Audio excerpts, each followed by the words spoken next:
Sobat Suara, ketemu lagi sama Anis di sini. Nah, di sini Anis bakal nemenin kalian selama 1 jam ke depan dalam UKM Talk, cerita inspiratif di balik lemari lila. Nah, acara ini bakalan kebagi menjadi 2 sesi, yaitu sesi pertama berupa talk show dan sesi selanjutnya yaitu Q&A atau tanya jawab. Jadi silahkan untuk menjadi partisipan yang aktif ya. Nah, udah pada penasaran belum kita bakalan ngobrol sama siapa? Nah, sore ini kita bakalan ngobrol sama Kak Lila Imeldasari. Halo Kak Lila. Halo, selamat sore semuanya, Halo. Anistia, semuanya. Oke, apa kabar Kak? Alhamdulillah sehat, sehat-sehat dan banyak ngemil, jadi Oke. seneng. Yang pasti harus selalu seneng ya. Nah, mungkin sebelum ngobrol, Anis bakalan bacain terlebih dahulu profil singkatnya Kak Lila ya. Oke, Kak Lila Imeldasari merupakan sosok di balik lemari lila yang kini produknya sudah menyentuh pasar internasional. Nah, kecintaannya pada kain tradisional membuatnya menjadi sosok yang sangat inspiratif dan kini produk lemari lila makin diminati dan dinanti oleh semua orang yang mencintai pakaian etnik, baik wanita, pria, bahkan anak-anak. Nah, langsung aja ya Kak, kita bisa mulai talk show-nya. Iya, Oke. Oke Kak Lila, bisa diceritain nggak Kak awal berdirinya Lemari Lila ini gimana? awal berdiri lemari lila itu sebenarnya berangkat dari passion dari masa muda ya. Dari kecil aku itu seneng banget mengamati pakaian dan dunia fashion. Kemudian senang sekali dengan segala sesuatu yang berbau etnik dan vintage gitu. Lalu pada saat itu saya masih di Jakarta, itu belum kesampaian. Terus saya dulu masih kerja kantoran sama di film juga. Kemudian pada tahun 2017 pindah ke Jogja, barulah merasa bahwa minat ini, passion ini harus saya wujudkan gitu. Maka di tahun 2010 kemudian memulai usaha dari kecil dulu, bikin baju sedikit, masuk ke sosial media, baru kemudian di 2015 mendirikan toko, membuka toko ya, menyewa satu tempat, ada physical store-nya sampai dengan sekarang gitu. Pertama kali memulainya itu. Oh iya, kalau Mm-mm. ketika tahun 2010 kan belum marak seperti sekarang ya Kak ya, untuk toko online-nya. Itu bagaimana Kak? Tantangan tersendirinya gimana? Baik, kalau 2010 justru ya aku mau mau kasih tahu bahwa aku punya banyak customer justru dari awalnya itu online. Memang Oh, mungkin belum semarak sekarang karena belum banyak aplikasi yang semeriah sekarang ya, ada segala macam TikTok, terus banyak seperti TikTok gitu ya, terus ada Reel gitu kalau di Instagram, ada juga marketplace yang sangat banyak saat ini pilihannya. Saat itu memang awalnya malah kalau yang tahu Friendster di 2000 oh iya. aku 2007 ya ke Jogja. Friendster itu pertama tuh 2009 tuh masih ada, 2009 2010. Nah, dari passion dan iseng tadi, aku dulu kerjanya masih ada pekerjaan lain gitu, itu masukin ke sosial media itu, ke Facebook, ke Friendster. Kemudian pindah ke Facebook. Nah, pada saat itu pendekatan secara personal yang sangat dekat, kekeluargaan gitu ya sama customer itu yang membuat aku dan customer-nya dekat. Waktu itu di Facebook. Jadi waktu itu kalau yang tahu aku dari dulu di Facebook, mereka tuh akan menunggu saat aku upload foto, karena kan produksinya dulu dikit banget ya, masih mulai awal gitu. Itu mereka akan menunggu, dan justru karena ada Facebook itu tidak ada jarak antara aku dan customer, mereka berada di mana gitu. Mungkin strateginya apa zaman dulu belum marak, mungkin strateginya adalah eh, pendekatan yang akrab ke customer, hubungan yang baik dengan customer itu dijalin dengan cara seperti kekeluargaan, ngobrol kayak gitu. Jadi pada saat mereka ingin ke Jogja, kebetulan momentumnya tepat, timingnya tepat, itu mereka pengen ketemu sama aku. Nah, lalu baru aku memutuskan di 2015 sepertinya kita harus punya satu toko, gerai ya, butik apa disebutnya, untuk customer ini bertemu langsung, mencoba langsung, dan ternyata sambutannya waktu buka toko bagus. Di 2015 itu momen yang tepat, saat itu Jogja juga sedang sering dikunjungi wisatawan lokal ya, terutama itu bukan hanya untuk ke tempat wisata atau kuliner, tapi sudah ke gaya hidup gitu, termasuk mencari baju-baju atau barang-barang yang khas ada di Yogyakarta. Nah, salah satu tempatnya pas waktu itu aku buka butik, ya mereka datang ke butik kayak gitu. Jadi kalau ditanya gimana strateginya, kok aku malah dapet customer-nya karena online ya, baru terbentuk customer itu, barulah aku buka toko offline atau physical store itu. Gitu. Oh iya. Berarti Mm-mm. prosesnya cukup sebentar ya Kak, dari Kakak berjualan secara online sampai akhirnya membuka gerai 5 tahun ya Kak? 5 tahun lumayan lama ya, itu juga sebenarnya ragu, gojak-gajek gitu ya orang Jawa bilang. Buka toko nggak ya, buka toko nggak ya, karena kalau buka toko itu pasti sudah ada persiapan yang harus matang, ada modal, ada harus memperhatikan kalau kita perlu karyawan gitu kan, waktunya produksinya harus lebih banyak, kita harus perhatiin manajemen, terus cash flow-nya gimana gitu. Nah, tapi akhirnya suamiku yang juga ikut membantu, Abu langsung melihat nih harus kita kita apa bikin maju lagi nih, bukan hanya online kayak gitu, karena 5 tahun tuh udah cukup lah kita membentuk customer, ada customer yang setia dan terus berkembang gitu. Nah gitu sih. Kalau untuk target marketnya sendiri, ada target khususnya nggak Kak? Target marketnya itu pastinya karena bajuku kebanyakan untuk perempuan adalah perempuan ya. Tapi sekarang udah bergeser, tapi target market awal adalah wanita berusia 25 sampai 45 tahun, kemudian punya daya beli, tertarik dengan dunia fashion yang berhubungan dengan wastra Nusantara atau bergaya etnik gitu. Kemudian kebanyakan sih masyarakat urban ya, jadi yang bukan orang orang di pedesaan malah, karena memang harga bajunya juga mulai ratusan ribu kan. Oh Itu iya. itu itu targetnya, tapi seperkembangannya aku juga membuat baju anak-anak walaupun nggak sukses ya, karena buat baju anak tuh nggak mudah untuk kita tahu formula ukuran, kemudian model yang pas gitu. Aku merasa kalau nggak menguasain nggak diterusin. Terus laki-laki malah banyak karena ternyata baju yang ada di lemari Lila itu adalah baju-baju unisex gitu, bisa dipakai gender apapun gitu, kayak kain, celana, ada beberapa atasan gitu. Itu. Jadi targetnya adalah yang tadi sebenarnya perempuan 25 sampai 45 tahun tadi gitu. Oh, berarti kebanyakan bajunya lemari Lila itu untuk perempuan ya, Mbak ya? Iya, 80% Oke. bahkan 90% itu untuk perempuan gitu. Hmm. Oke. Kalau dari pengetahuan kami, brand Hmm. ini banyak dipakai untuk para artis, banyak dipakai oleh para artis. Seperti contohnya itu kemarin saya lihat ada di film Lost Man Broto, itu Oh wardrobe-nya iya. lemari Lila ya? Bisa diceritain nggak, Kak? Gimana yang Oke. prosesnya? Jadi sebenarnya baju-baju dipakai oleh public figure, nggak hanya artis. Artis itu kan seniman gitu ya, artis ya seniman gitu. Tapi public figure lain pun yang bukan seniman juga ada yang pakai itu. Aku rasa itu adalah network atau hubungan yang selalu aku jaga baik dengan beberapa teman yang memang profesinya juga fashion stylist, wardrobe di film gitu. Nah, itu kemudian biasanya kan kalau kita punya usaha pasti itu ada persepsi ya, persepsi produk. Jadi nggak hanya produk yang kita pikirin, tapi persepsi terhadap produk itu yang kadang dilupakan. Jadi bahwa dari mulut ke mulut orang akan melihat, oh ini lemari Lila ini selain dia modelnya bagus, juga jahitannya rapi, terus packagingnya juga bagus, pelayanannya juga bagus gitu ya. Walaupun kami juga di dalam nih tim terus mencoba lebih baik gitu.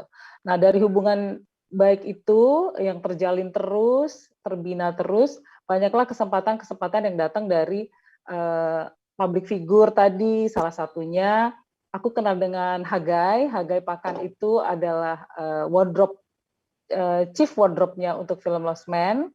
Jadi dia mengajak, nggak semuanya lemari lila loh ya Bu Broto, itu ada kain dari batik tulis dari mana aku, Jawa Timur ya.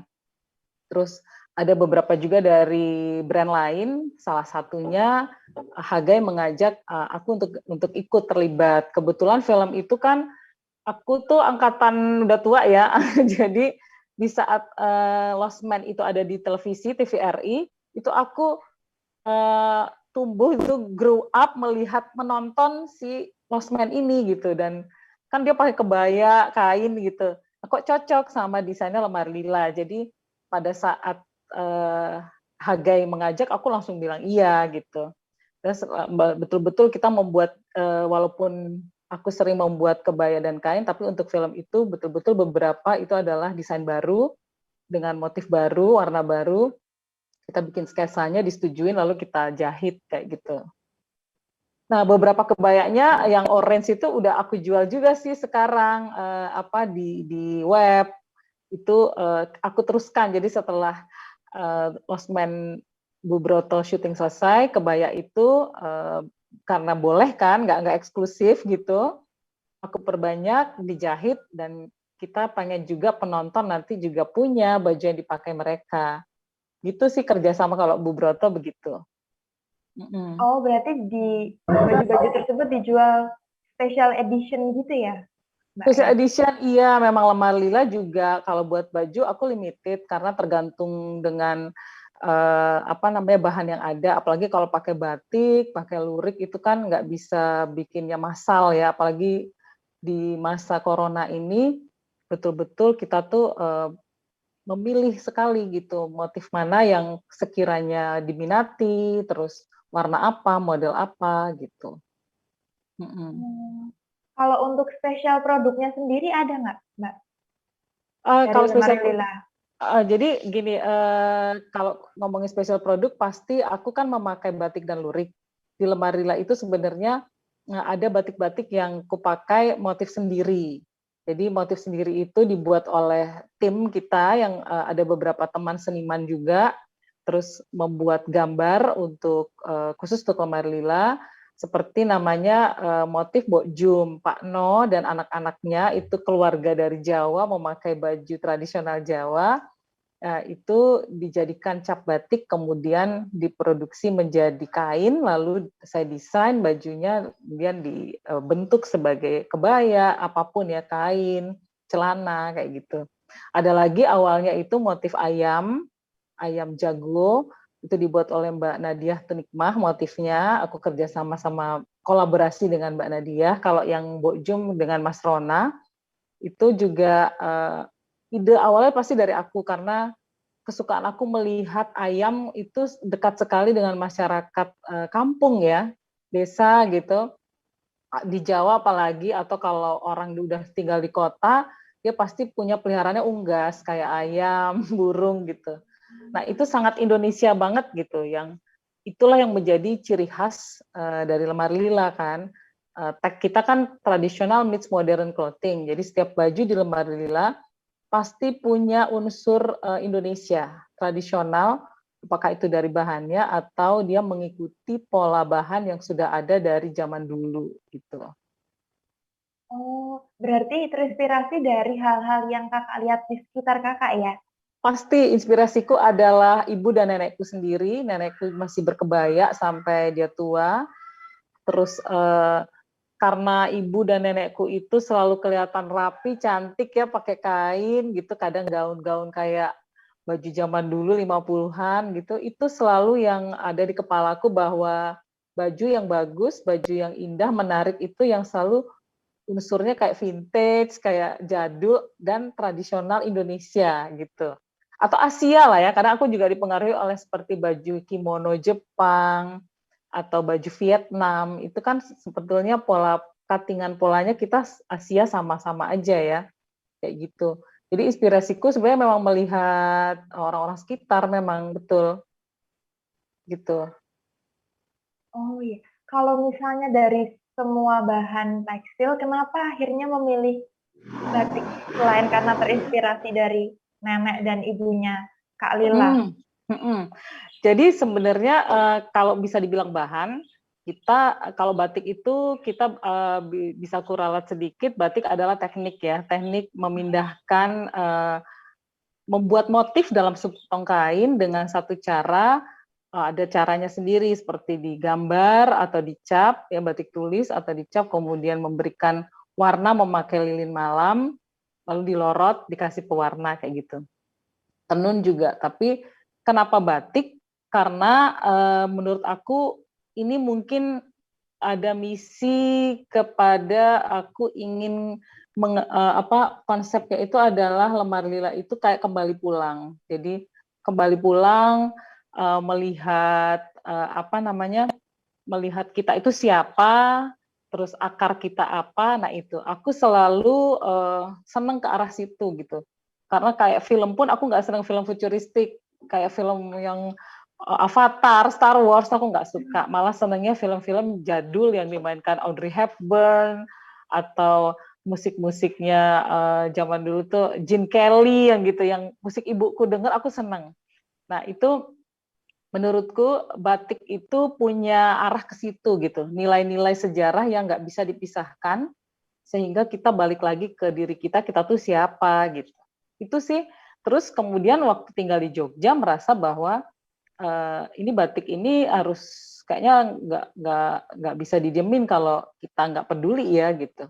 Kita yang pakai, kita yang produksi, insya Allah itu produksi batik akan terus bisa jalan gitu. Makanya aku memilih batik. Akhirnya udah berjalan berapa tahun tuh masih kadang-kadang ya memang memakai tekstil biasa dijadikan kebaya gitu. Tapi di situ tuh udah kayak punya janji sama diri sendiri. Ini visi misiku adalah seperti ini, membuat produksi batik juga terus berjalan sehingga aku konsisten setia aja di situ, nggak kemana-mana di Wastra Nusantara itu tadi gitu.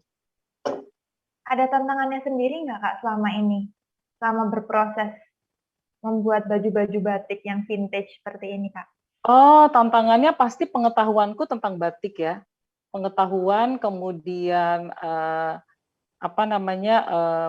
batik itu tidak bisa 100% sama dari prosesnya, pewarnaannya, kemudian tantangannya itu ya terus belajar itu tadi. Batik itu seperti apa, motifnya apa, apalagi kalau di Jogja ada aturan-aturan yang makanya kesininya kan aku lebih banyak pakai batik yang ada di Jogja ya. Tapi harus belajar terus tuh, harus update bahwa motif ini dilarang atau motif ini jangan sampai terbalik atau gimana. Tantangan kedua adalah menemukan penjahit yang juga mengerti semuanya, bisa bekerja sama dia satu jiwa ya sama kita. Karena menurutku membuat usaha seperti ini adalah tim. Jadi kolaborasi antara desainernya, penjahitnya, pemotong pola, pembatiknya sendiri gitu. Tantangannya itu. Kemudian menemukan tim, punya karyawan yang cocok juga dengan kita. Jadi kan ada kalau jadi karyawan Lemari Lila tuh nggak cuman udah gitu terima gaji apa, tapi mereka aku selalu ajak untuk mengerti apa itu kain Indonesia. Bahkan mungkin ku ajak mereka ke tempat pembatik atau penenun untuk tahu. Karena mereka itu juga yang menjual, kan nanti mereka menjual, mereka harus bisa membagikan apa itu kain sama customer kayak gitu. Itu tantangan sih ya menurutku. Kemudian tantangan-tantangan lain ya pasti mencari modal, memutar modal gitu. Apa yang mempelajari karakter customer, mempelajari fashion juga, apa yang laku, bahan apa yang tidak tidak tidak laku, bahan apa yang nggak enak dipakai kayak gitu. Tapi semua itu balik lagi ke niat awal, ke passionku terhadap fashion, akhirnya itu berjalan aja sendiri sih. Walaupun kadang bingung, rugi gitu, tapi tetap aja udah jalan aja gitu. Luar biasa, berarti harus selalu sering belajar ya, Mbak? Belajar terus ya selama Belajar proses. terus, mengamati. Aku walaupun umurnya udah 50, aku udah 50 tahun ya umurnya. Tahun ini aku 50 tahun. Itu aku selalu jalan mengamati anak-anak yang usianya 20-an dengan gaya pakaian mereka. Itu tuh menyenangkan banget, jalan ke mall atau jalan di pertokoan. Kalau di Jogja tuh ngelihat teman-teman seniman gitu ya, lihat majalah, bahkan majalah yang aku beli juga majalah yang teenager gitu. Karena ingin tahu, nonton fashion TV kayak gitu. Itu bagian dari belajar menurutku, karena di situ nanti aku masukkan unsur tradisional tapi dengan model yang kekinian. Kayak oh lagi model lipit-lipit nih, oh balik lagi tangannya lebar kayak tahun 60-an gitu. Itu yang membuat mungkin lemari lila itu akhirnya dibilang orang nyeleneh atau apa break the rules gitu ya. Karena aku bikin kebaya terus motifnya retro Marilyn Monroe gitu. Nah itu bagian dari belajar menurutku. Mengamati itu adalah bagian dari belajar. Kalau untuk tren fashion yang selalu berubah, kayak misalnya sekarang ini lagi demam Korean Waves ya, Mbak. Itu gimana cara mengantisipasi hal itu? Sebenarnya ya kalau Korean Wave itu mereka itu sebenarnya memasukkan unsur budaya ya di dalamnya. Jadi tanpa kita sadari, kita nonton K-pop, kita dengar si BTS itu ya. Si BTS itu kan dia jadi apa namanya brand ambassador Seoul, kota Seoul ya kan. Nah, mereka memasukkan tanpa terasa dia memasukkan unsur tradisional di dalamnya untuk kita mengenal si Korea ini gitu. Nah, aku sih sebenarnya pengennya tuh anak muda juga di Indonesia bisa kayak gitu gitu. Jadi bukan sebagai penikmat tapi pembuat. Mungkin kita buat masuk supaya orang ke Indonesia masuknya lewat apa gitu musik, masukin tuh batik di situ gitu. Untuk mengantisipasinya sebenarnya aku pengen anak muda yang kreatif, yang pintar gitu ikut terlibat di dalam perkembangan kain Nusantara ya. Jadi nggak cuman bilang, oh itu kan batik urusan orang tua gitu. Enggak, bisa sama-sama gimana caranya nih dengan digitalize mungkin buatan batiknya lebih modern, bikin ada kompetisi motif batik tapi caranya lebih apa sih sekarang lagi ngetren tuh komputer pakai apa gitu kan, anak-anak sekarang kan jago tuh bisa bikin video kayak pura-pura sama K-pop-nya dia Oh ya. ngobrol lah gitu. Nah, itu sebenarnya jadi balik apa terlibat semua. Kemudian ada isu-isu lingkungan kan. Anak muda sekarang kan seneng banget tuh kalau ada lingkungan gitu kan. Nah, itu mungkin anak muda itu bisa ikut sama kita, peduli. Karena limbah batik itu nggak bisa dihindari kalau bikin batik, baik pewarna alam atau pewarna sintetis gitu ya. Pasti ada limbahnya. Kita juga nggak mau sih pembuat batik ini meninggalkan limbah yang mengganggu sekitar gitu. Tapi ya gimana, tetap ada walaupun pewarna alam pasti ada juga limbahnya walaupun katanya kan tidak terlalu merusak tanaman gitu. Nah itu mungkin juga bisa bikin acara yang katanya sadar lingkungan tapi ya nggak usah di mall, nggak usah ruangan ber-AC, mungkin di tengah hutan atau yang hanya mengandalkan sinar matahari gitu ya. Nah itu yang sebenarnya harus, itu tugas siapa aku juga harus bertanya ya, tugas pemuda atau gimana, karena selalu mengajak anak muda berbatik, tapi apa yang sudah mereka bikin nggak cuma ngomongin motif dan cara pembuatan sebenarnya menurutku. Nah bisa kita racunin mereka seperti teracuni oleh Korean Wave tadi. Aku tuh udah teracuni loh Korean Wave. Tapi kadang-kadang mikir gila ya nih mereka bisa kayak gini ya. Kita bisa nggak ya? Jadi tiba-tiba mereka pakai hanbok gitu. Aku suka BTS ya. Jadi si hanbok itu kan dia kasih ke siapa, Coldplay itu penyanyinya. Nah Iya. kenapa kita nggak bisa gitu gitu? Nah itu sebenarnya PR bersama kalau menurutku. PR bersama, ayo kita pikirin bareng-bareng supaya batik dan tenun menjadi lebih menyenangkan, tidak berat, dan jangan membuat pertanyaan atau label-label sendiri terhadap batik itu sendiri yang kita punya. Jadi kayak batik tuh punyanya bapak-bapak, punyanya ibu-ibu, enggak sih gitu. Jadi anak mudanya harus di brainwash sih bahwa batik itu milik bersama dan masalah bersama. gitu. Iya loh, soalnya Korean Wave kan gila ya, menghantui banget kan, maksudnya meracuni banget gitu. Cepet banget ada film apalah yang baru orang tahu. Tanpa kita sadari kan budaya mereka itu udah masuk ke kita.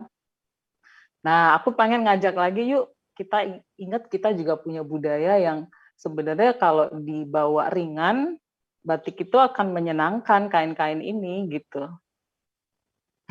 Jadi nanyanya nggak bisa ke aku kali, nanyanya ke ke apa customer ya, ada atau institusi-institusi yang juga punya wewenang untuk menaikkan kain kita gitu. Bisa dengan collab bersama tadi ya Mbak Lila ya? Iya, Berarti. kolaborasi itu sangat penting buatku, Ya. gitu. Dibandingkan kompetisi ya, lebih baik kolaborasi. Karena dalam lemari lila pun, lemari lila ini kan bukan reseller ya. Aku mendesain sendiri, kemudian memproduksi sendiri dan menjual sendiri gitu.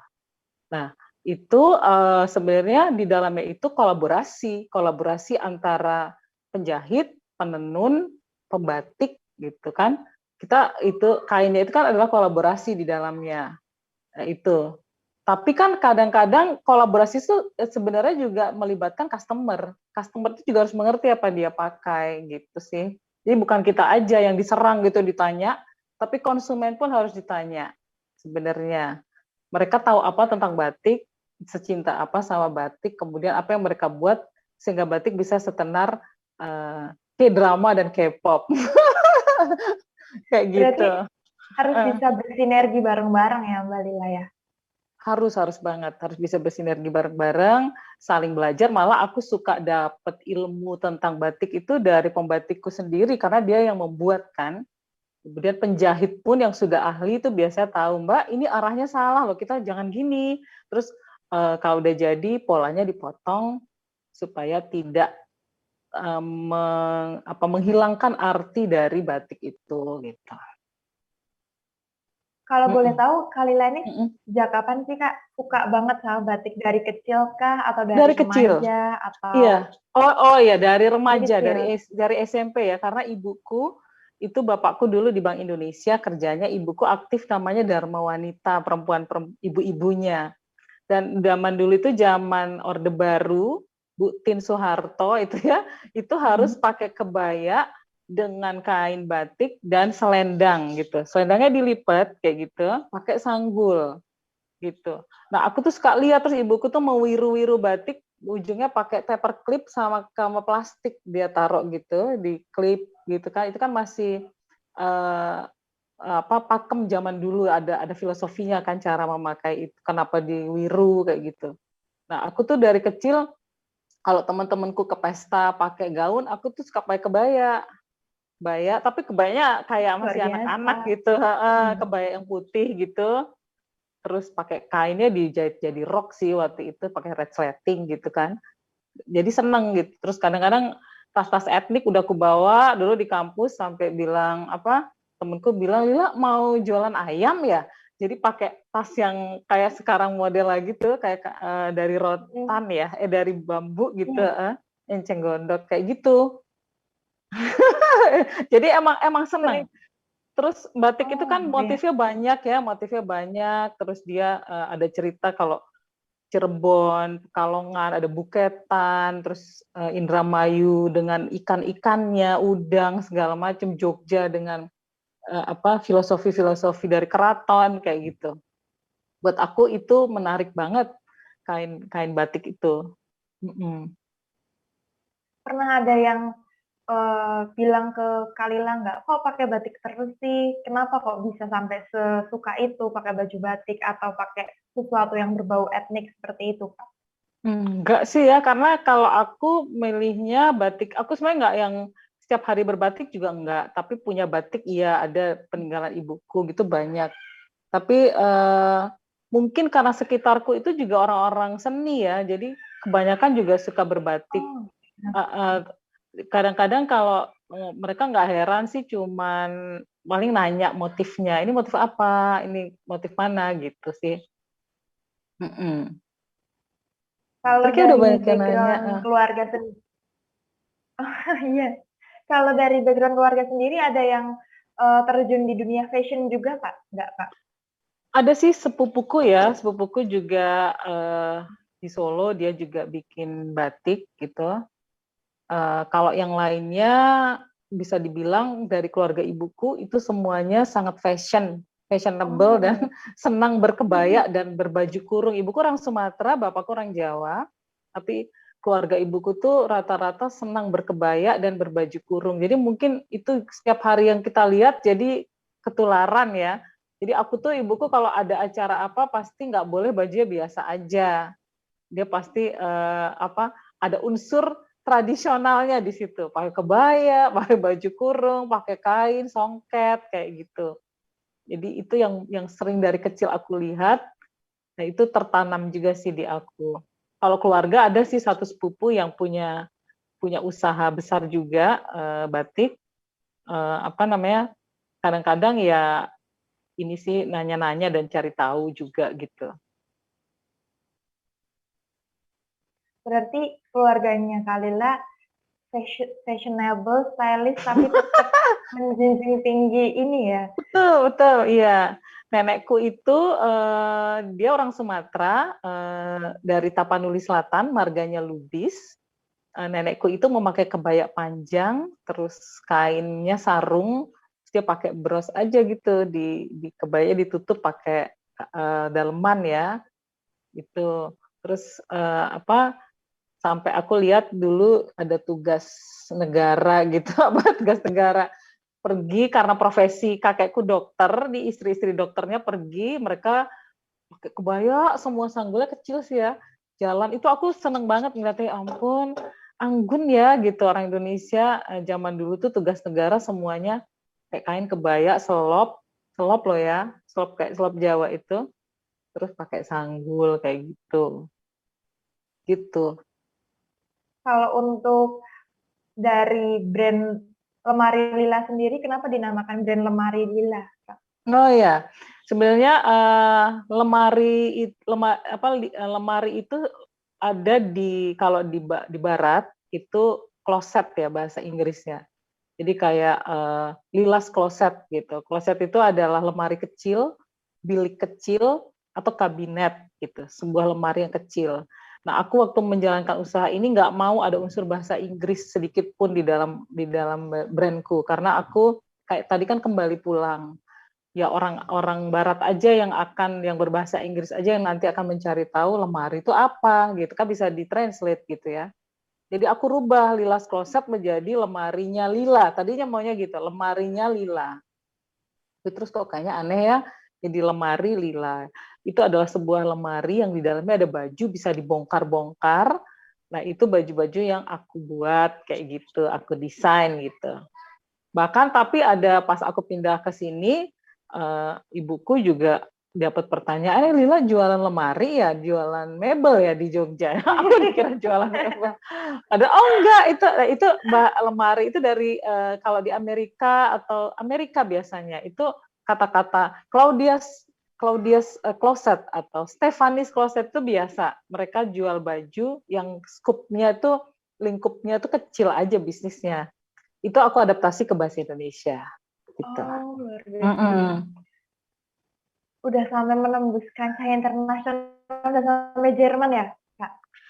Sebenarnya Saya kalau internasional baca-baca kemarin. itu lagi-lagi karena adanya hubungan baik ya, hubungan baik dengan customer, hubungan baik dengan teman, dengan rekan kerja yang dulu itu akhirnya resmi ada toko di luar nggak ada, tapi mereka membawa baju-baju itu keluar untuk dijual, ada yang membeli, terus support UMKM Lemari Lila, dibuat fashion show di sana gitu.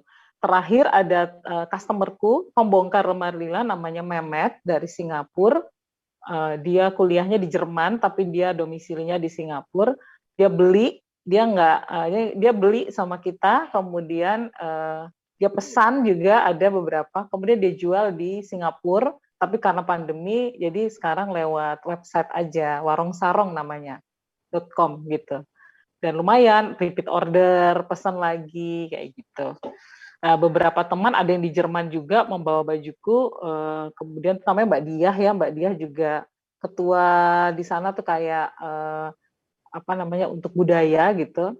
Dia bawa baju lemari lila, mereka fashion show dengan model-model atau teman-teman dia di sana sih gitu.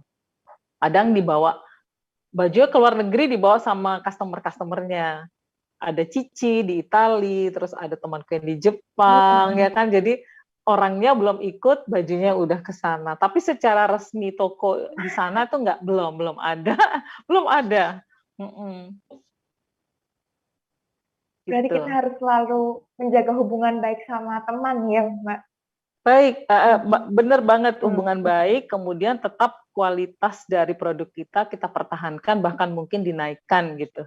Karena untuk menembus pasar di luar itu nggak mudah kan, apalagi beda dengan kita di sini kulturnya yang mencuci baju tiap hari, kita punya matahari, kemudian ada yang punya pembantu rumah tangga, enak kan, laundry juga nggak mahal gitu, tapi kalau udah ke luar negeri biasanya untuk hal-hal kayak di dry clean atau apa buat mereka jadi pertimbangan. Terus bahan itu mereka ketat sekali untuk apa dampak lingkungan ya, kayak penggunaan polyester harus nggak boleh banyak gitu. Lebih banyak pakai katun dan linen gitu. Jadi kalaupun mau menembus pasar internasional itu memang ABCD-nya banyak gitu. Oh, berarti tetap harus disesuaikan juga ya sama pasar kita Iya. sendiri ya, Mbak Lila. Iya, biasanya gitu kalau ada yang Oh, nawarin iya. mau masarin, mereka akan milih, aku juga karena pengalaman jadi tahu, aku akan bilang, "Oh ini mengandung, polyester loh bajunya, chiffon ini begini," gitu. Dan ini pencuciannya dry clean tuh gimana, kayak gitu. Itu yang, nggak mudah untuk menembus ke sana gitu. Tapi kalau lewat teman atau pembongkar lemari, customer yang beli dibawa ke sana, itu biasanya kan tergantung personalnya ya, pribadinya gitu. Mhm. Kalau selain itu, ada tips lain nggak, Kak, untuk membangun konsistensi bisnis? Konsistensi bisnis ya? Yang pastinya, kita lihat grand design-nya ya, visi misi kita itu apa, membangun bisnis itu apa. Jadi, kalau Lemari Lila punya hashtag, traditional meets modern clothing, aku harus ada di situ terus untuk grand design besarnya. Pengembangannya nanti bisa itu berdasarkan pengalaman, pengamatan, pasar maunya apa, kayak gitu.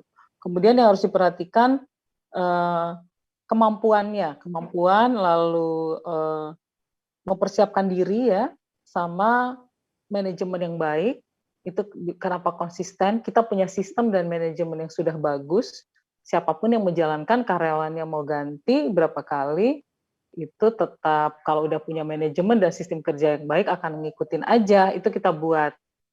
Kemudian ada quality-nya harus tetap apa, kalau bisa ditingkatkan, paling tidak ke bawah gitu ya. Makanya harus ada sistem di quality control-nya, kemudian memperhatikan cash flow.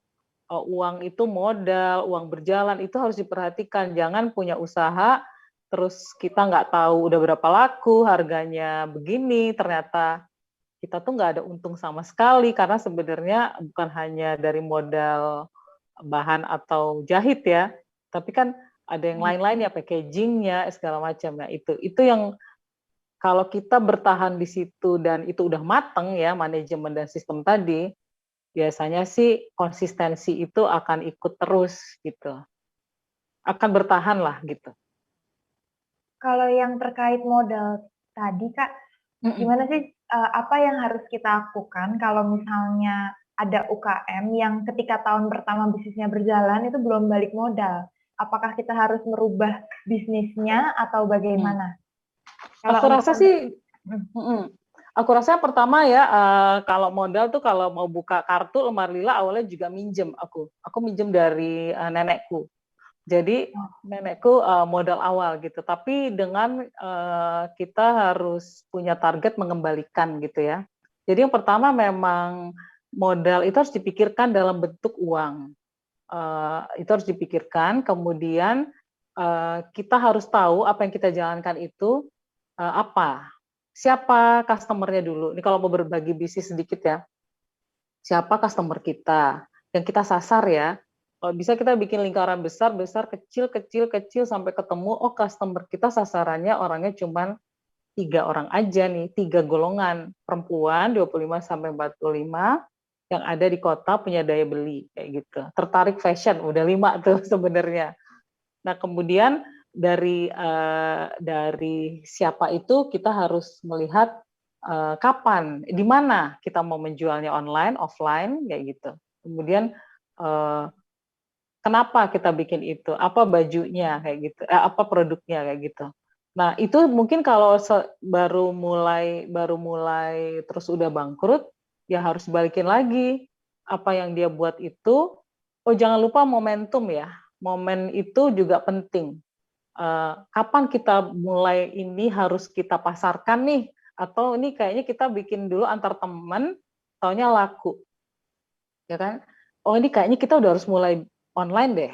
Setelah online kita harus bikin toko. Itu insting berdasarkan data ya, berbasis data. Datanya gimana kita buat, nah itu.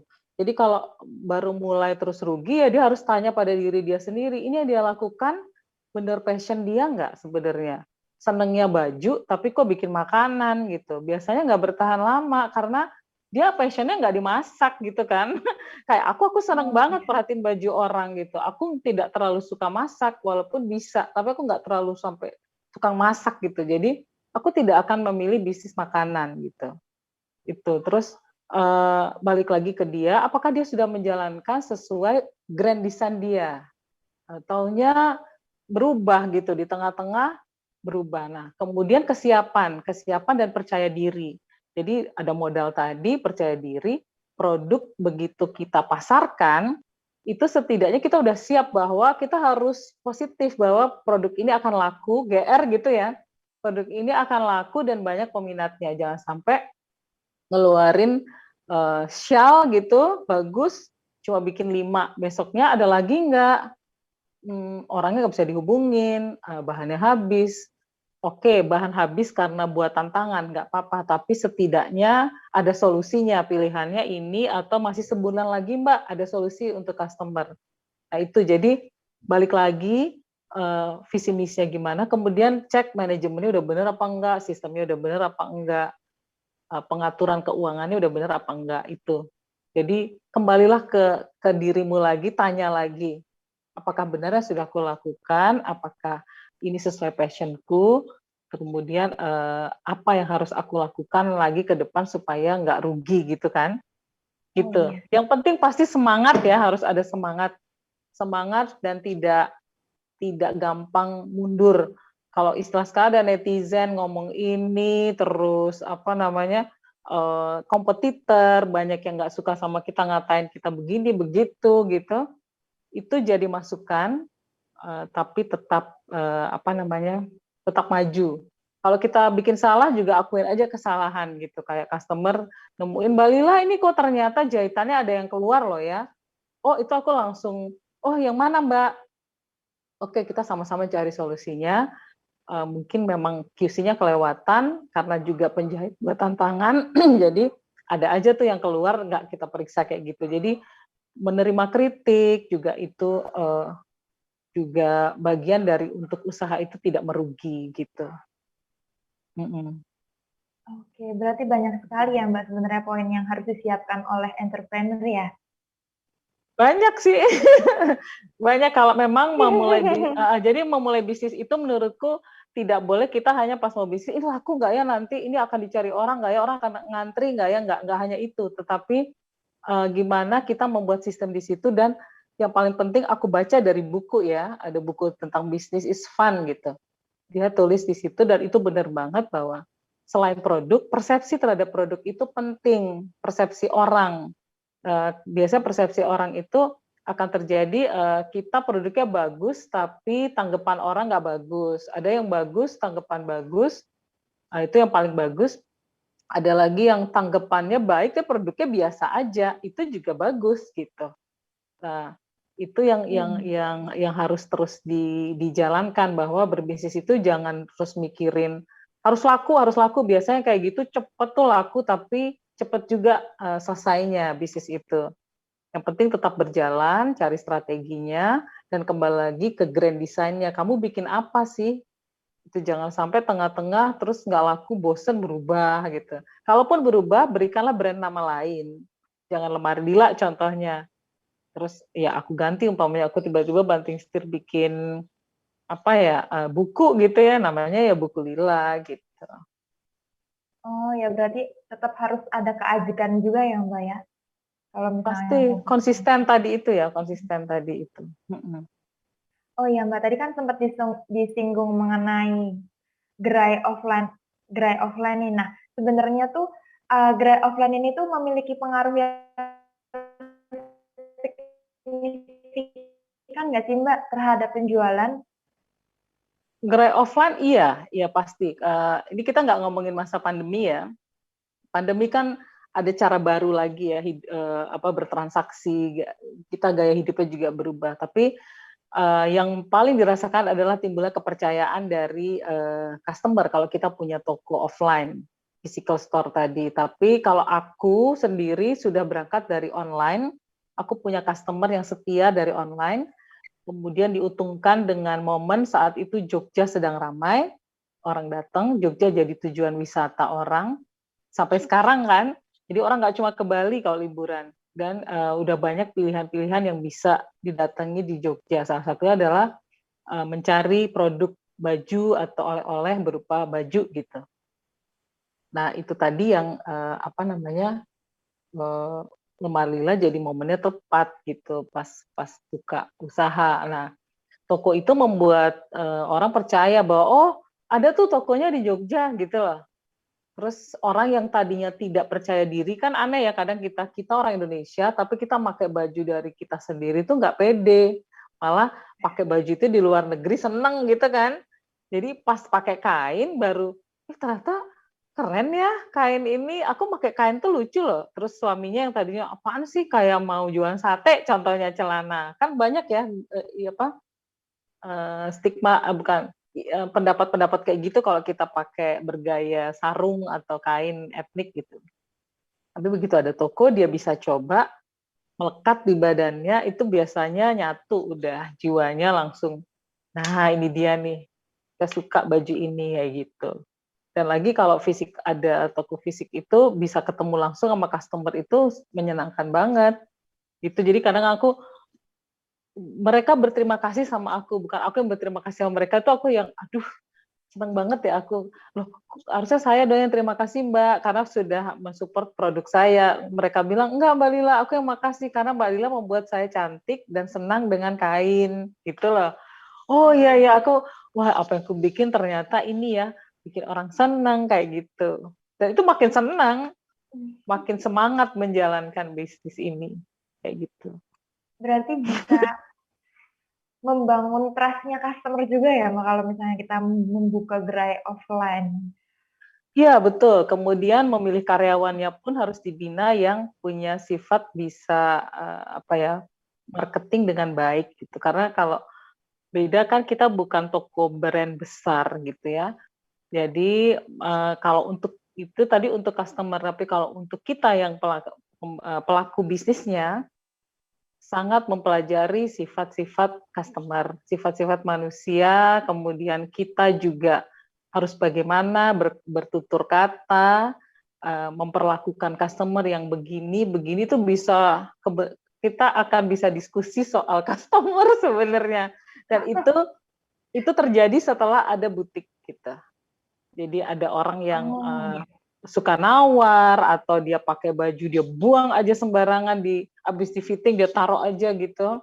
Kemudian ada juga yang sangat ramah atau ada yang cuma nyoba nggak beli ya nggak apa-apa. Yang penting itu udah dia datang itu juga suatu penghargaan bahwa dia ingin mencoba, mungkin besok dia balik lagi kayak gitu kan.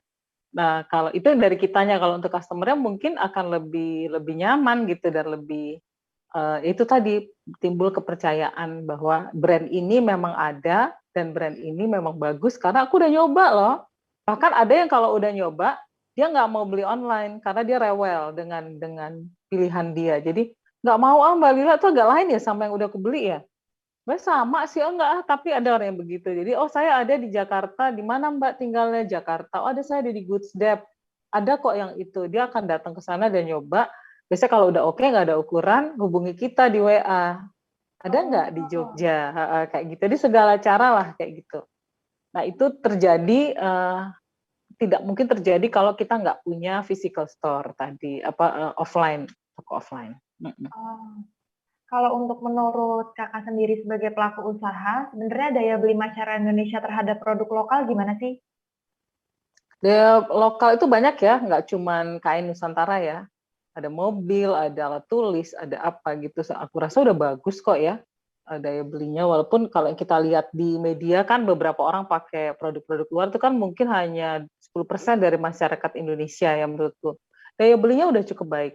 Tapi juga harus diimbangi dengan pengetahuan dan lebih menghargai gitu. Jadi tidak tidak harus produk lokal itu murah gitu. Kalau memang dia sulit dibuat dan kualitasnya baik, ya pasti harganya juga bersaing dengan produk-produk dari luar yang bagus gitu. Jadi kadang-kadang orang buatan mana tuh gitu kan, ada yang aku mau yang ini karena Jepang gitu. Padahal mungkin buatan Indonesia lebih baik, tapi daya belinya sudah menurutku udah bagus kok, banyak yang produk lokal yang dipakai kan. Oke, Kak, saat sekarang kita langsung masuk ke sesi Q&A aja ya? Boleh, boleh. Kayaknya udah banyak yang nanya. Semoga bisa Oke. kujawab ya.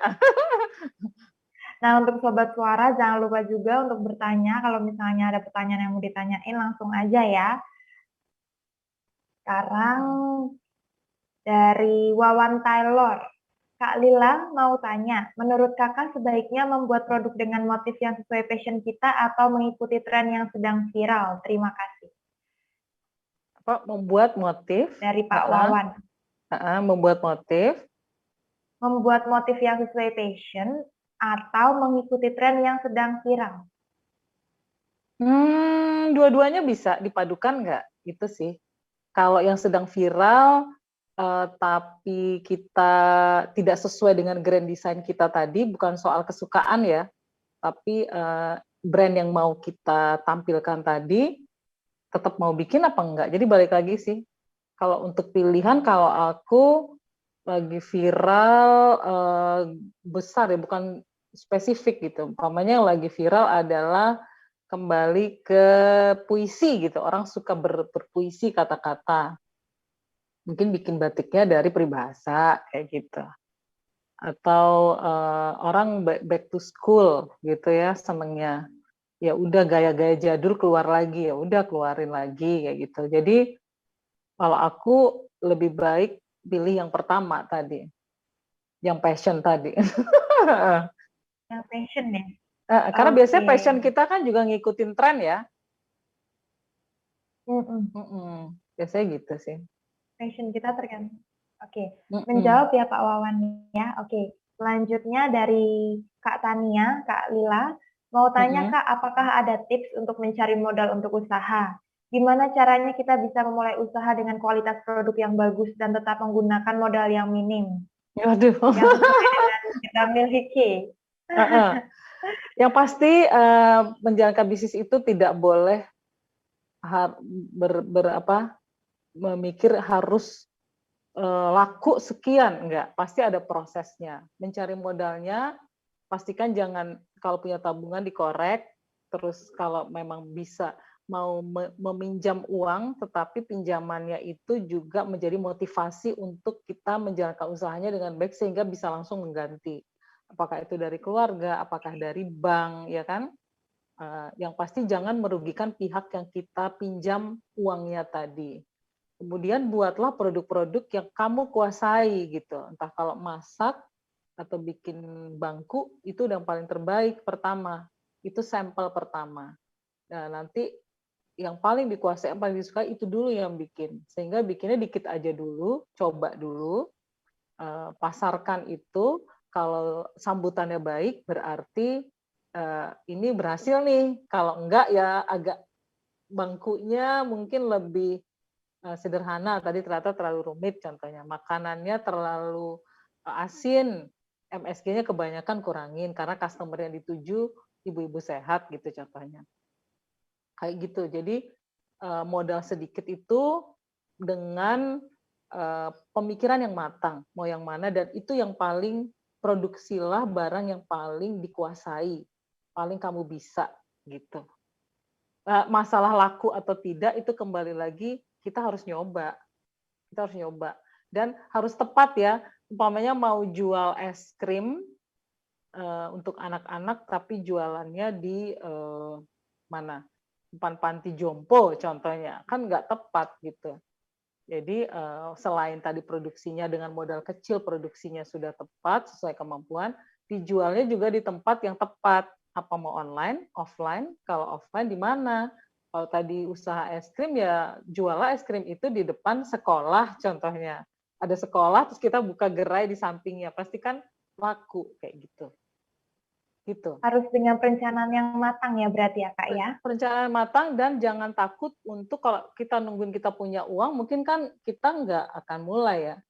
Jangan takut ada pinjaman-pinjaman itu yang ya kalau anti pinjaman aku lepas tangan ya kalau orang yang anti pinjaman, tapi aku sendiri pengalaman pribadi aku meminjam modal 500.000 dari nenekku awalnya. Berapa juta dari nenekku gitu.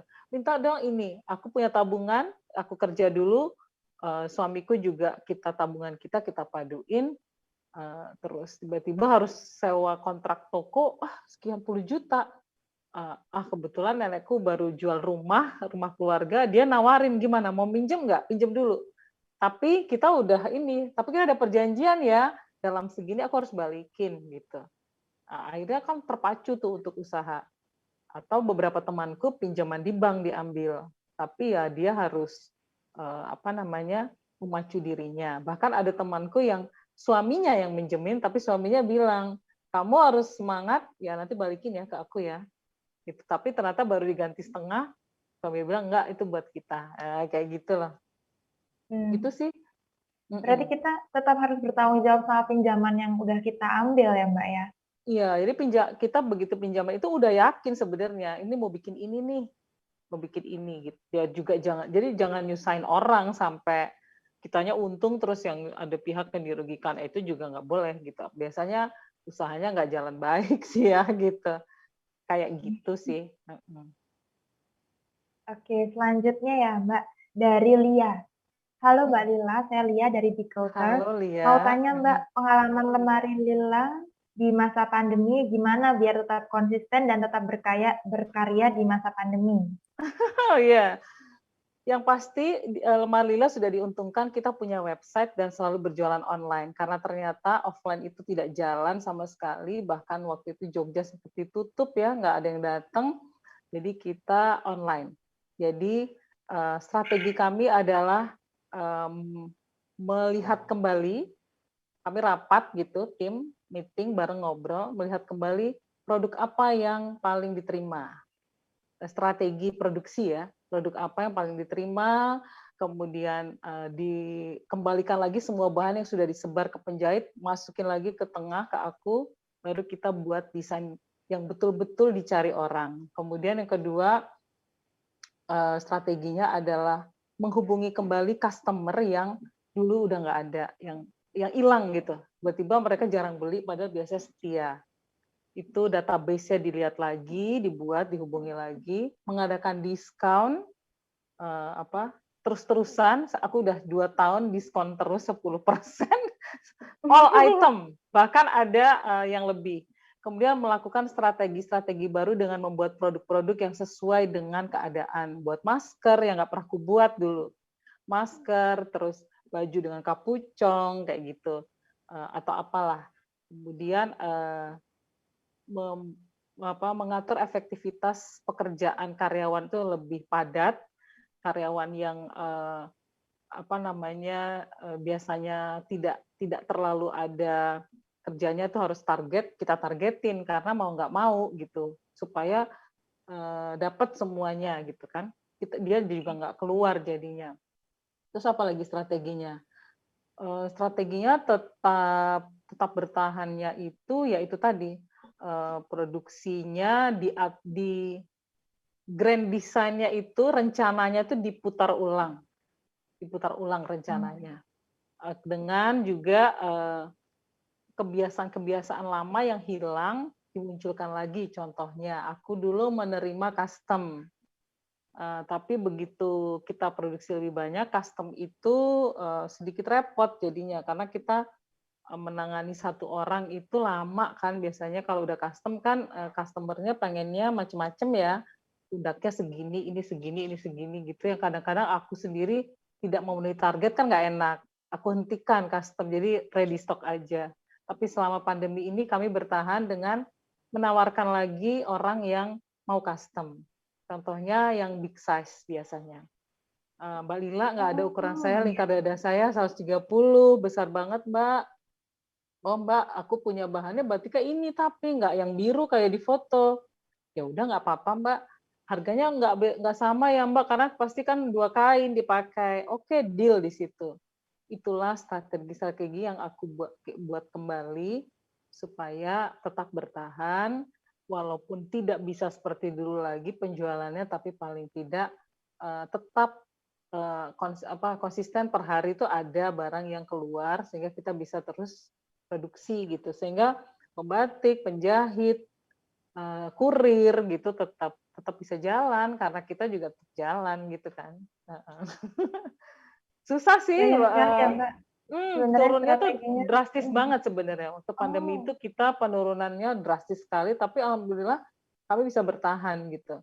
Terus tidak keras kepala untuk mencoba. Kayak aku apa namanya, udah ada di Goods Dep gitu ya di Jakarta, terus beberapa ikut marketplace gitu. Akhirnya buka lagi sekarang Tokopedia, Shopee ini mau buka gitu. Tadinya Zalora, terus lewat Goods Dep, sekarang masuk Zalora, kayak gitu-gitu sih. Jadi strategi bertahan itu juga sering mendengar kata orang, sama tanggap dengan desain yang produk yang diminati orang. Kalau memang ujungnya kita mau akhirnya berbentuk uang ya kembali ke kita kayak gitu. iya, luar biasa sekali strateginya. Sudah terjawab ya, Kak Lia. Selanjutnya ini dari Kak Anita. Apa yang membuat Kak Lila yakin dengan ide Kakak yang Kak Lila punya bisa menciptakan lemari Lila dengan dikenal banyak orang? Apa yang membuat aku yakin ya? Aku yakin bahwa produk aku itu punya ciri khas yang harus selalu aku keluarkan. Jadi punya keunikan sendiri yang sehingga aku percaya diri bahwa ini akan membuat tren baru. Itu sih. Ya walaupun beberapa tidak semua diterima, ada yang dibuat pengen tren baru tapi nyatanya nggak laku, orang nggak suka, oh aneh banget gitu ya. Kayak gitu. Jadi kepercayaan diri itu boleh asal kembali lagi bertanya apa yang kamu miliki, apa kemampuanmu itu. Kalau kemampuan kita yakin, bukan kemampuan sendiri ya, kemampuan sendiri dan mengelola tim. Jadi satu Oke. tim. Punya tim kayak aku nggak bisa jahit, nggak bisa gambar yang bagus secara sekolah fashion, tapi aku punya ide yang bisa kutuangkan dengan gambarku, tapi aku punya tim yang dia bisa merubah gambar itu seperti anak sekolah fashion gitu. Atau dia bisa mengubah itu jadi bikin mock up, tapi terus bajunya dibikin mock up, dia jahitin, baru kita rubah-rubah lagi. Nah, itu jadi kayak gitu, percaya diri dan punya kemampuan untuk membuat itu menjadi kenyataan dengan segala cara lah. Nah, gitu. Berarti berkomunikasi dengan tim itu juga penting banget ya, Mbak Lila ya? Penting banget komunikasi dengan tim, memilih tim. Kalau kayak Lemari Lila pasti memilih karyawan yang ada yang sekolahnya kria, batik, menjahit, kayak gitu, bisa menjahit. Terus yang punya seni dia bisa jadi fashion stylist, kayak gitu kan. Kemudian yang sejalan sama kita lah, dia suka kain, dia suka mencoba gitu-gitu.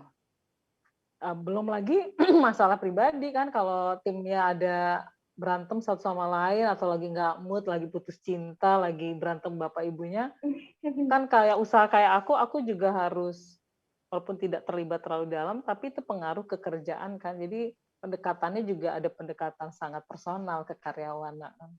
Oh, luar biasa, Kak Lila. Selanjutnya dari Kak Rima Sekarani, koleksinya lemari lila ini unik banget ya. Menurut Oh, saya ada makasih. juga yang menurut saya ada juga cocok untuk dipakai ke kantor atau main ke mall. Tapi kadang saya kurang pede kalau pakai lurik atau batik-batik mode atau batik di momen kasual, takut salah kostum. Boleh minta tips padu padan wastra Nusantara sama outfit modern biar lebih pede? Hmm, sebenarnya desain-desain itu udah banyak ya sekarang. Apa namanya? Tips supaya pede ya. Waduh, kalau aku tuh merasa bahwa baju yang dipakai itu adalah kalau udah susah tuh tips biar pede. Kuncinya tuh pede sebenarnya. Pede apa yang kita pakai itu menurutku akan terlihat bagus kalau kita membawakannya itu luwes. Kita merasa menyatu sama baju itu. Jadi kalau merasa batiknya yang nggak sesuai, nggak sesuai pakai batik atau lurik, yang gimana dulu yang dipakai? Mungkin modelnya terlalu serius, terlalu kaku, kayak mau atau terbalik, terlalu santai gitu ya. Jadi kalau memang yang didesain orang nggak ada yang cocok, jahit aja sendiri. Itu yang terjadi di aku, makanya aku punya usaha. Apa yang bajuku beli menurutku terlalu biasa, terlalu resmi gitu ya. Jadi aku buka jahitannya, aku tambahin renda di bawah, tambahin apa gitu, nyelenehin, digunting, di apa. Jadi kalau memang ingin tetap memakai wastra Nusantara tapi merasa tidak cocok, belilah yang apa mentahnya, bahan utuhnya, jahit aja gitu ke penjahit yang sesuai kamu gitu, sesuai model yang siapa tadi Mbak Ria ya? Ya, Mbak Rima Sekarani. Mbak Rima sukai gitu. Dan sekarang motif batik dan motif tenun itu kalau mengeksplor dan mencari atau datang sendiri ke pembuatnya, Mbak Rima tinggalnya di mana tuh? Nah, itu bisa banyak pilihannya. Kalau nggak seneng coklat, sekarang yang pink ada loh. Ada yang pink, ada yang kuning. Batik juga nggak cuma coklat. Itu kan kalau batik coklat itu kan di Jawa biasanya, di Jawa Tengah atau Solo. Tapi kalau di pesisir atau di Jawa Barat itu lebih berwarna gitu batiknya. Itu sih tips aku. Jadi bukan Berarti jangan kuncinya salah, nyaman dulu ya. kuncinya nyaman dulu, percaya diri dulu, dan tinggalkan stereotip bahwa batik dan lurik itu antik, klasik, jadul, ketinggalan zaman. Oh enggak, salah banget. Jadi kalau kita buat model, Mbak seneng siapa, Korean Waves tadi, ada K-popnya si Lalisa, itu Lisa pakai baju gimana, bikin aja dari lurik. Tapi modelnya baju Lisa gitu kan. Oh keren tuh. Jadi orang nanya, ih baju kayak Korea enggak, ini tenun Indonesia. Tapi aku buatnya modelnya kayak Lisa, kayak gitu. Akhirnya kan nyaman, jadi temukan sendiri kenyamanannya di mana, kayak gitu. Berarti bisa dikolaborasikan ya, Kak ya. Bisa dikolaborasikan sama sebenarnya membuka wawasan bahwa pilihan kain tenun dan lurik itu sekarang sudah lebih banyak dari segi warna maupun motif. Ada lagi? Semoga menjawab ya, Mbak Semoga Rima. menjawab, Mbak Oke. Rima. Sekarang dari Ibu Nur Hidayah. Halo Bu Lila, saya Nur Hidayah dari Malaysia, Mbak. Wah, halo Ibu. Sekolahnya di SIKK. Di sini saya ingin bertanya, Bu, apakah boleh batik Indonesia? Oh ya, ini sudah yang tadi sudah dijawab. Dan Korea Selatan itu kita satukan untuk menjadi motif batik yang menarik. Boleh ya, Mbak, berarti? Gimana? Batik Indonesia. Batik Indonesia dan Korea Selatan itu kita satukan menjadi Waduh, motif batik yang menarik. bisa banget. Jadi sebenarnya gini, batik itu bukan hanya motif tapi proses ya. Jadi motif batik itu bisa sangat kita bikin apapun dengan melalui proses pembuatan batik manual, tradisional gitu ya. Jadi mau maduin Malaysia dengan Indonesia itu biasanya kolaborasi tercipta sendiri. Banyak kok pembatik lain yang membuat seperti itu gitu. Bahkan mengadaptasi motif-motif yang ada dari negara lain kayak sisik ikan di Jepang, di Indonesia juga ada gitu kan. Ombak gitu, ada cerita di Jepang seperti apa, di Indonesia juga ada gitu. Jadi sebenarnya motif batik itu apapun bisa kita buat. Bahkan kalau di batik Garut, mereka tuh aku lihat ada motifnya Hello Kitty sama Shaun the Sheep gitu. Jadi batik kan bisa dibuat jadi tembaganya, dicap aja dengan pertimbangan perhitungan-perhitungannya yang harus tanya sama pembatik ya. Bahwa kok lengkung gini nanti kalau diwarna bisa nggak kayak gitu-gitu. Jadi bisa banget. Mungkin kalau aku bikin motif apa gitu ya, grup band apa gitu, bisa juga tuh. Mungkin ada yang mau kolaborasi, boleh tuh.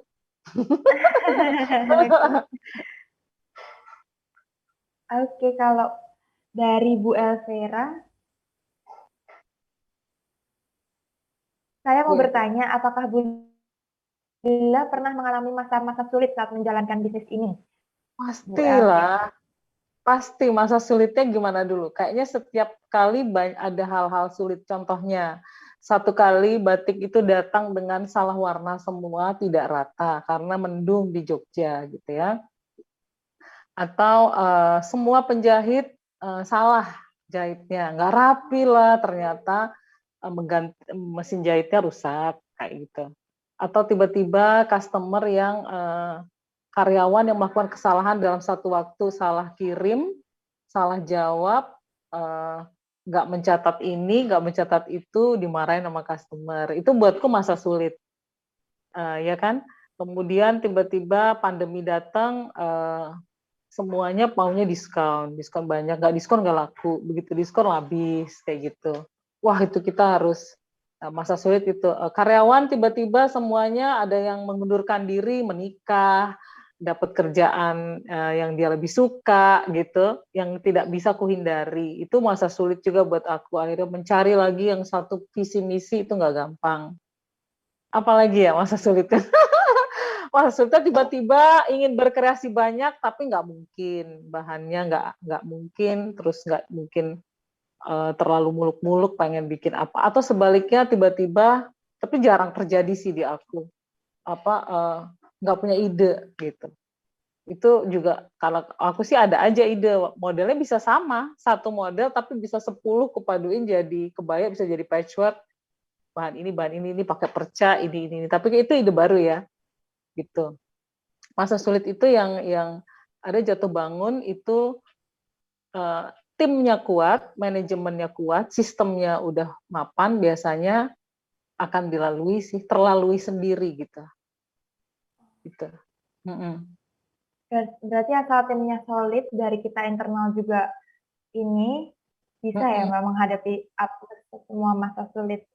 Iya, masa sulit. Jadi dan cepat tanggap dengan masalah itu. Jadi tiba-tiba satu masa penjahit salah jahit semua, atau batik yang datang ada noda semua karena cuaca gitu ya, atau dia buatnya nggak rapi gitu, itu langsung puter otak, diapain ya ini kain? Oke kita potong, yang ini jadi apa? Jadi kantong dalam tas, tapi yang sempurna kita jahit, kita sambung. Atau yang nggak jahitannya salah diakalin nih, malah jadi muncul model baru, malah laku. Padahal itu hanya karena kesalahan potong kayak gitu. Dan itu menarik kalau udah ada kesulitan-kesulitan kayak gitu, biasanya apa namanya, ketemu ide baru. Masa sulit lagi juga kalau tiba-tiba mesen batik atau lurik lama kan bikinnya, terus datang semuanya tagihan gitu. Sementara yang beli lagi dikit. Waduh, akhirnya pendekatan, diceritakan. Aku ceritakan, ini lagi turun banget. Nggak apa-apa Mbak Lila, bayarnya nyicil. Contohnya ini harus sekian, Mbak Lila bisa, laku dulu Mbak, baru ini. Itu tuh terjadi di aku di masa pandemi. Dulu aku bisa mesen kain tuh, bikin kain 100 gitu. Sekarang nggak bisa. Sedikit kita jual. Strategi itu ya, strateginya harus kuat di situ, harus tanggap ini yang laku, oke, laku, baru kita produksi lagi, dan open PO udah mulai lagi. Karena kadang kita jahit di stok yang datang ukurannya besar, tinggal yang kecil, atau sebaliknya. Akhirnya ya buka PO aja. Ini ada baju, kamu mau pesan apa enggak gitu. Begitu, itulah Berarti masa harus sulitnya. pinter-pinter nyari peluang ya Mbak ya. Iya, harus tahu masa sulit. Kalau sulit ini kita laluin dengan apa. Aku sekarang tiap hari Jumat berusaha konsisten terus mengadakan virtual sale atau toko virtual. Aku ketemu langsung kayak gini ngomong, ya pasti kita sale semua baju-baju itu. Dan Oh, alhamdulillah itu menarik orang melihat website kita karena kita punya budaya orang Indonesia, apalagi perempuan yang jadi sasaran aku 25 sampai 45 itu males repot gitu ya, males repot lihat web, dia harus sign up segala macam, mending WA, tolong saya mau ini saya bayar selesai gitu. Ya itu memang nggak boleh ditinggalkan customer yang seperti itu, malah harus kita deketin, kita juga harus fleksibel gitu. semoga menjawab ya Ibu Elvera. Sekarang selanjutnya dari Mas Juki. Menurut Kak Lila, bisa lewat cara apa saja mencari keunikan dalam produk? Biasanya sebulan produksi berapa, Kak? Kalau boleh tahu. Terima kasih. Oke, keunikan itu sebenarnya datang dari diri ya, nggak boleh dicari-cari. Unik itu kamu adalah unik, you are unique yourself gitu. Kamu sendiri adalah unik. Pasti kita punya. Jangan takut mencoba, terus jangan itu tadi mungkin PD-nya ya harus diasah itu PD-nya. Yakin sama produknya. Jadi jangan bikin semuanya putih-putih gitu. Carilah keunikannya, kamu ngerasa, aku dari baju aja deh, aku setiap kali baju bertumpuk-tumpuk ngerasa unik dan selalu orang bilang keren. Ini kita ngomongin orang produksi baju. Ya udah buat aja produksinya untuk gaya tumpuk-tumpuk, contohnya kayak gitu. Itu menjawab nggak sih? Soal susah yang menjawab unik tuh ya. Saya kalau unik itu, aku bilang unik, orang lain ada yang lebih unik, dia bilang enggak, biasa aja gitu ya. Tapi orang yang biasa Lebih ke dandannya, balik lagi ke unik itu nggak bisa dikarang, nggak bisa direncanakan tanpa keluar spontan, nah itu susah. Dan setiap desain itu pasti unik. Aku pernah ngasih kaos kolaborasi sama Mas Alam Taslim, Igor, itu direspon oleh seluruh karyawan yang ada di Marila tim aku. Itu beda-beda. Yang satu seneng begini, ini itu tuh beda. Tapi unik semua menurutku karena dia keluar dari dianya sendiri gitu. Terus kalau untuk produksi baju, yang mana nih ngomongin sekarang apa dulu? Kalau yang normal dulu sebelum pandemi bisa berapa ya? Mungkin per hari itu bisa 50 jadi atau 20 sehingga 20 deh bilang. 20 sehari, sebulan kali 7 seminggu terus kali itu. Itu banyak banget. Sampai ribuan gitu ya dulu dalam berapa bulan tuh sampai kita kan punya data nomornya. Tapi kalau sekarang enggak, tetap produksi tapi 1/4 dari yang biasanya, yang lakunya juga nggak mudah gitu. Akhirnya belajar sendiri buat meeting bahwa kita produksi yang sudah pasti laku aja gitu. Kalaupun mau bikin yang aneh-aneh, yang ada ide baru, satu aja karyawanku udah, tim aku udah, satu aja, jangan banyak, nggak laku. Coba gitu. Ternyata laku, tapi yang laku kita udah tahu customer yang suka beli, yang dia memang udah uniknya udah ikut, yang katanya uniknya lemar lila dia udah tahu kayak gitu. Gitu Mas tadi yang yang nanya. Berarti pinter-pinter membaca targetnya aja ya Mbak sebenarnya ya. Iya, target, terus kadang-kadang tidak boleh lepas ya bahwa kita merasa produk ini pasti laku nih, aku yakin nih jahit nih banyak. Ternyata enggak laku. Yang laku yang malah yang aku kira biasa aja gitu. Justru biasa aja itu yang laku. Pertimbangannya banyak lah. Ternyata itu lengannya panjang, bahannya tipis kayak gitu kan. Terus akhirnya kita bikin evaluasi, nanti ada tim aku tuh biasanya ngerem aku. Yang ini jangan buat lagi, yang ini jangan bikin lagi. Yang kayak gini ya kita belajar sendiri gitu. Semoga menjawab ya Pak Juki tadi. Iya. Sekarang dari Mbak Amertia. Sore Kak, selain pakai kain batik dan lurik untuk digabungkan dengan pakaian kekinian, apakah Kak Lila ada niatan memakai jenis kain tradisional Indonesia lainnya dalam membuat pakaian? Sebenarnya dari awal-awal lemar lila, aku tuh kemana-mana loh. Aku pernah pakai kain ulos karena ibuku dari Sumatera. Kemudian pernah memakai batik tidak hanya dari Jogja, dari Indramayu, dari Cirebon, Solo dan lain-lain. Lurik juga, tenun juga mengambil dari NTB. Tetapi ternyata karena aku tidak ada di sana, aku hanya mendengar dan mengamati aja, aku belum menguasai kain itu, gitu. Kayak seperti ulos, ternyata aku banyak dapat telepon dari teman-teman yang orang Batak dan saudaraku yang dari Tapanuli Selatan. Lila, hati-hati loh, warna itu tidak boleh dipakai yang single. Hati-hati loh, bawa ini. Kemudian dipotong, kalau dipotong jangan sampai motifnya. Jadi itu takut aku sendiri. Bukan takut gimana, artinya, wah ini harus hati-hati, harus belajar ya. Aku harus punya waktu untuk belajar bila mau pakai ulos. Begitu juga dari Sumba ya.